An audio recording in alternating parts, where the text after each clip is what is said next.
Depois da derrota europeia e provavelmente a eliminação europeia também, o Benfica mexe o mercado com 3 nomes. Houve 3 notícias de mercado à volta do Benfica no dia de hoje. Um deles, Rafa Silva, já se sabia que era uma questão de dias, horas, minutos até ser apresentado, já estava em Lisboa, já estava a ser sondado há muito tempo e já todos sabíamos que ia acabar neste desenlace. Contudo, há também ainda aqui o Rezink do Groningen e há aqui o Ekator do Génova. Nomes associados ao Benfica, um médio, um ponta de lança. Veremos então quem é que são estes reforços. Fiquem aí para ver tudo.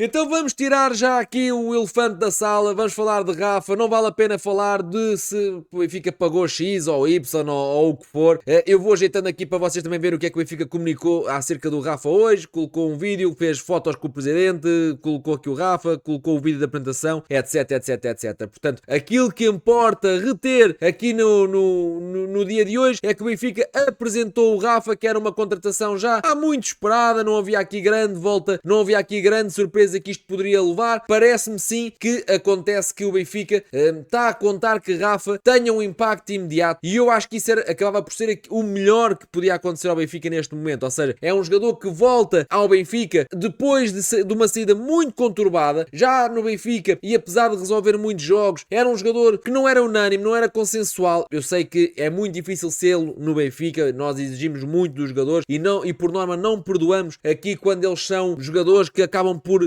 falhar aqui ou acolá, e isso parece-me que acontecia algumas vezes com o Rafa. A sua irregularidade fez com que nem toda a gente gostasse, nem toda a gente apoiasse o Rafa a todo o momento. Saiu e agora volta. No meio da desconfiança que existe à volta desta transferência, seja pela razão que for, seja pelo projeto ou pelos valores envolvidos ou pela forma como o Rafa saiu do Benfica, parece-me que entrando, resolvendo 2, 3 jogos ou pelo menos marcando, e ele tem características para isso, pode amenizar aqui um bocadinho o ambiente. Agora, também temos que pôr aqui outra coisa em cima da mesa, que é a condição física de Rafa, que já não joga há 2, 3 meses. Em que estado é que ele virá para o Benfica? Em que estado é que o Benfica poderá contar com Rafa? Quando é que poderá contar com Rafa? De que forma? Eu não acredito que o Rafa vá jogar na esquerda ou na direita. Não acho que, embora o Benfica estivesse no mercado por extremos, não me parece que o Rafa venha para extremo. Ou seja, é um jogador de corredor central, é um jogador de aceleração em corredor central, de esticar a profundidade. Não é um extremo. Aliás, pedir que ele jogue como extremo é pedir que ele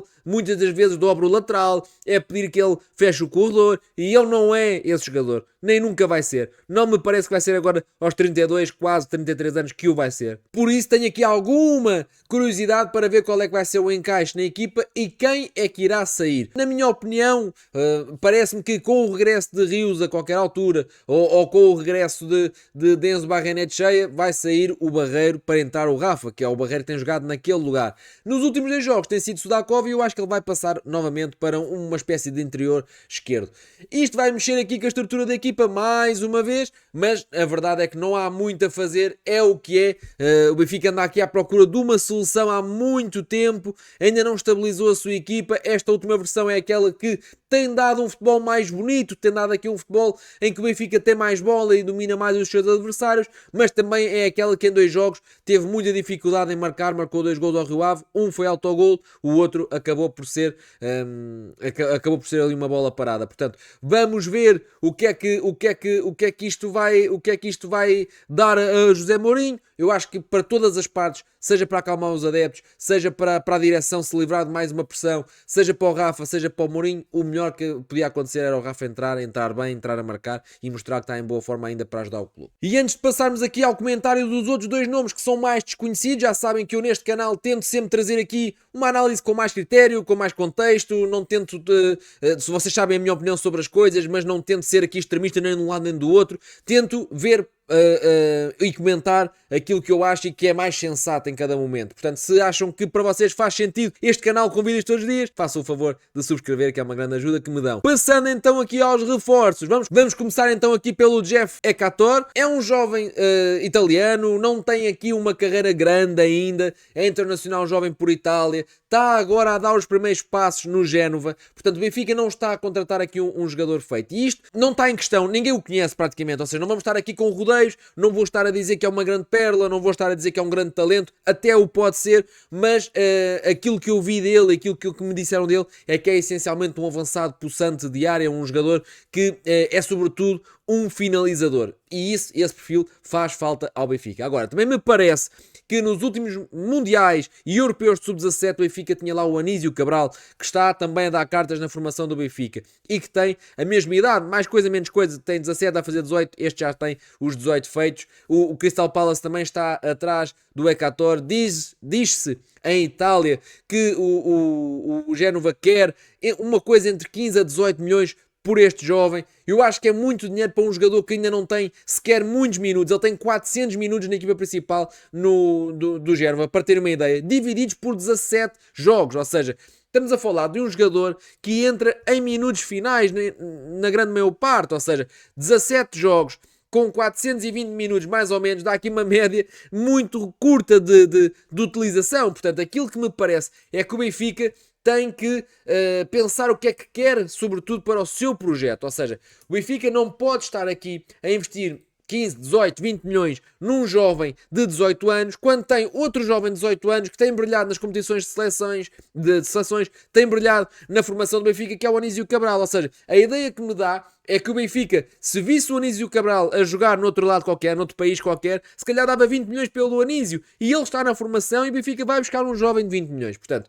eu acho que há negócios que é de aproveitar. Por exemplo, o Carrizo, com 19 anos na Argentina, é de aproveitar, porque o Benfica, neste momento, a sair imediatamente da equipa B, não tem um extremo poderoso, como o Carrizo poderá vir a ser, mas para ser um produto inacabado, um jogador que está a dar os primeiros passos, os primeiros minutos como sénior, os primeiros minutos numa equipa A, ainda para mais no Génova, que não tem grandes ambições a comparar com o Benfica, dá-me a ideia que, para isso, então usava-se estes 6 meses até ao verão para dar minutos ao Anísio e via se servia, se não se servia. É uma questão apenas de planeamento, de política desportiva, de projeto. Eu daria primazia a quem tenho na formação e não investia 18 ou 20 milhões num jogador também da formação de outro clube que ainda está em processo de formação.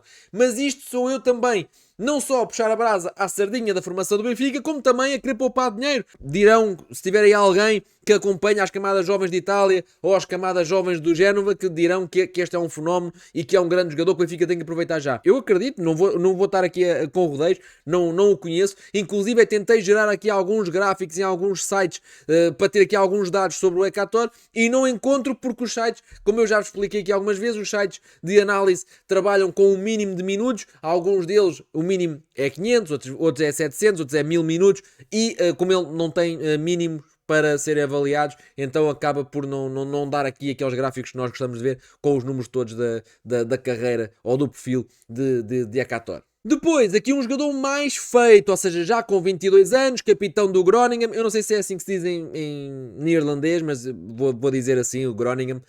O Rezink é um jogador já com outros créditos, parece-me. Aqui sim fui à procura, porque é um jogador já mais feito. Tem gráficos, já vos vou mostrar também aqui os gráficos do Rezink. Mas perguntei aqui a algumas pessoas, inclusive responderam-me e disseram que é um bom médio, é um jogador que o Benfica pode agarrar. Eu desconfio sempre um bocadinho dos médios que vêm dos Países Baixos, porque o futebol lá é muito aberto, é muito ofensivo.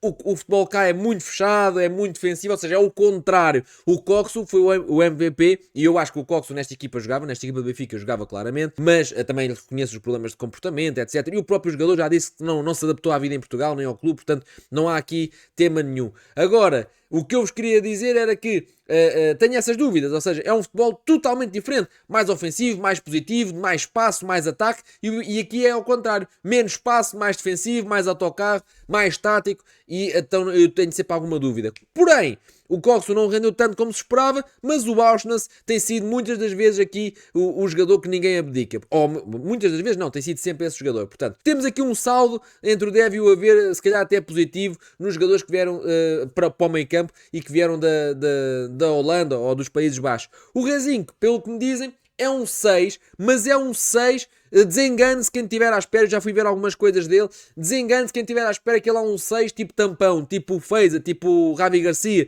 Esses 6 cada vez existem menos. Contudo, parece-me ser um 6 que faz mais de 8, ou seja, vamos pensar aqui num exemplo, aqui se calhar melhor, atenção, melhor no trato com a bola, mas na ótica do Barreiro, que era um 6-8 na Alemanha, o Benfica foi buscá-lo, agora tentado adaptar ali a segundo avançado, que eu acho que não faz sentido, acho que ele faz mais sentido na posição onde ele tem jogado agora nestes últimos jogos, mas é aquele 6-8 de ir e vir para um lado e para o outro, tem qualidade em posse. Deu para perceber, até pelos números do Rezink, que é um jogador que tem golo, ou seja, eu já vos vou mostrar aqui os dados, mas é um jogador que marca vários golos, apesar de ser um 6-8. É um jogador que chega com muita facilidade à frente, tem assistência também, e eu acho que isso é um papel importante, porque no fundo eu penso que era isso que se esperava do Rios, ou seja, um jogador que viesse dar músculo ao meio campo, mas que chegasse à frente, que marcasse golos, porque era isso que ele era no Palmeiras. E ainda não tivemos muito tempo desse Rios, já tivemos aqui alguns jogos, mas não tivemos muito tempo desse Rios. E o Rezinho vai um bocadinho nessa linha, inclusive, por exemplo, agora ao Point, hoje, faz uma comparação e não faz com o Enzo ou com o Manu, que são 6-6.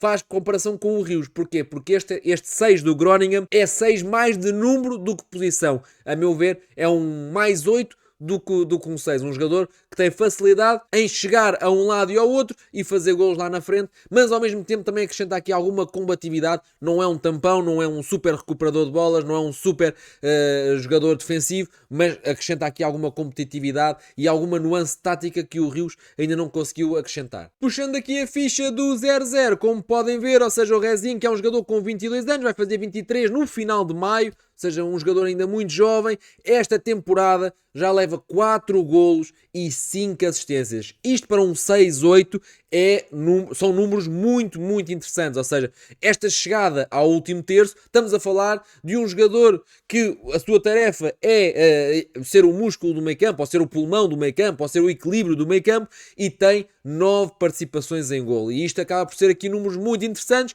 até porque ele está a confirmar aquilo da época passada, que já fez a época passada, que é a época passada fez 6 golos e 2 assistências, 8 relações diretas com golo. Esta temporada já vai em 9 e a temporada vai em meio. Ou seja, estamos aqui a ver, na minha opinião, um 8 que, apesar de ajudar a equipa defensivamente, tem uma chegada à frente muito, muito interessante, e por isso acredito que o Benfica realmente esteja aqui interessado no Rezinho, porque tem características que acabam por ser bastante relevantes. E por isso vou-vos trazer então aqui o gráfico habitual, onde eu acabo por comparar aqui, ou ler aqui o perfil dos jogadores com vocês. Eu até vou aqui aumentar um pouco para que seja mais visível para todos nós. E então, ora, aqui está, já não dá para aumentar mais. Como podem ver aqui, acaba por ser um jogador com capacidade para levar a bola para a frente. Tem ali mais ou menos às 11 horas do relógio as progressive carries, que é conduções progressivas, ou seja, ele pegar na bola e levar para a frente. Depois, como podem ver ali também do lado, ali 1 hora, 2 horas, como podem ver a nível de duelos defensivos, ele tem essa capacidade de ser combativo, ou seja, não é um tampão de perfil de jogador, mas tem essa capacidade para ser progressivo.